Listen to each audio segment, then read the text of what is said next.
आज म मेरो सानो करेसाबारीबाट उपस्थित भएको छु। यहाँ केही सेमीहरू रोपेको थिएँ मैले। अब फल्न त धेरै फलेको छैन, तर पनि किराले खाइदिएको गरेको देख्दा अब किराले खानु भन्दा मैले नै खाउँ त भनेर टिप्न आएको छु। अलिअलि फलेको छ, दुई चारवटा फलेको छ।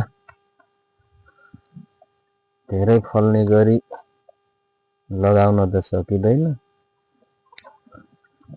दुई चारवटा भए पनि कहिलेकाहीँ तरकारीको अभाव भएको बेला यसो टिपेर